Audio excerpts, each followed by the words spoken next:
Chris McCall, Minuteman Command out here at Tabor Academy with head coach Jeff Moore from the Massachusetts Show Day. Coach, first of all, what's a program like? What does a day like this mean for like New England colleges and specifically UMass? Yeah, I think this is a great day for all colleges, but I think UMass has done a really good job. You know, they've highly recruited a bunch of our kids right now, especially the younger guys. Also, you know, there's been times where they've been at their best in the past 20 years. They've had this huge core contingent of guys, whether from Massachusetts or New England, who've played pivotal roles. So I think it's been great. You know, everywhere I've seen them, they've had multiple guys to be able to evaluate different position groups because there's a lot going on just one day. So I think they've done a really good job with that. Who are some of the young guys that UMass fans should keep an eye on for Tabor? Yeah, we got a really good group. You know, at 28, we got Cohen Strickland, who's a DN, who's doing a good job. Makai Phillips, also a 28 wideout. 27, we have Ryan Davis, who's a center. Dominic Mazer, they've offered already. Grady Holmes, they offered. Botan Barger as well. So, you know, those are some guys that they've done a really good job with being on right now. So it's a good group. All right, thanks, Coach.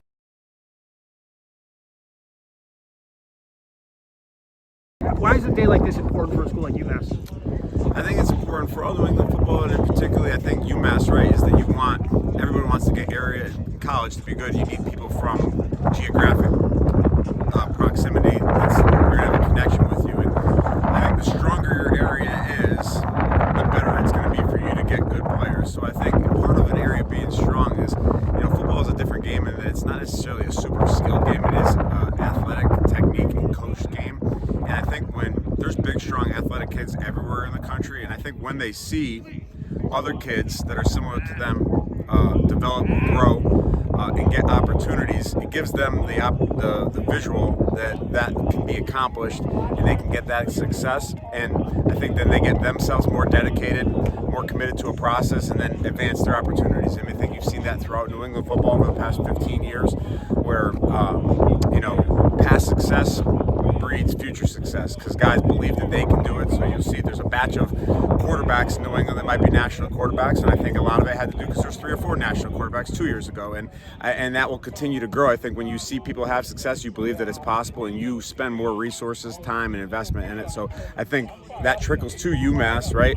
UMass, they want the area to be as good as it can be. Sometimes guys might come in and take players, but I think it gives them more players to choose from to develop relationships with early. I think the staff has done a good job of establishing that. We have a couple guys, or at least 1 or 2 guys that came in that really have recruited actively early that are younger guys that I think will be good players, and I can see them playing at UMass, which is an important thing. You talked about that area, the larger area. You guys are a microcosm of that. You have good guys, players here. You talk about the quarterbacks. You got quarterback Ryan Puglisi down in Georgia now. Sure, guys. So who are some of the guys here now that should be on UMass radar? You know, in our senior class, you know, I know currently with offers to UMass, I know Buck Craig, who has got a lot of opportunities, is younger and is working through the recruiting process. Was a little bit injured last year during the spring season and had a good year for us this year. I know he's offered by UMass and they're recruiting him and he has interest there. You know, and then I think we have a group of guys that are, I know Nate and Shane Olsen were offered by the previous staff, but I think athletically they can play at that level. A couple of our PGs, Michael Aua from Torrington, Connecticut is a safety to be looking at.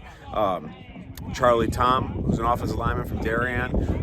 And then there's a couple other guys I think within that class that will have chances depending on how they develop. With our underclassman, Hampton Batchelder, who's an offensive lineman for us, has been offered by UMass. And I think it shows a lot of what the staff is doing in terms of selecting guys. He went up there, and I think they liked him because he was a good player, but I think one of the reasons that they offered him is just his body language, his demeanor in the meeting. That's what they told him, because he was taking notes, he was paying attention, and that stood out to him. So I think, one, I'm proud of Hampton showing those things, but I think more importantly, I think the guys at UMass are looking for the right characteristics of kids that are talented that will help build their program, because that's what you need there.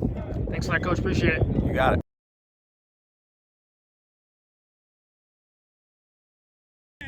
Will Teller, tell us about him. I know he had a good day out here. He's getting a lot of attention. What is it about Will Teller that makes him a promising prospect? He approaches things the exact same way as Will does. So we're blessed to have a great group of players, but especially on the offensive line in terms of how they approach the game. And Will is the leader of this group, right? And, you know, it's hard to say that Will wasn't one of the leaders the past 2 years, even with Will there, Will Black there. they all kind of were in lockstep together. So Will Tellers is, he's nominated as captain a couple weeks ago, one of our top vote getters.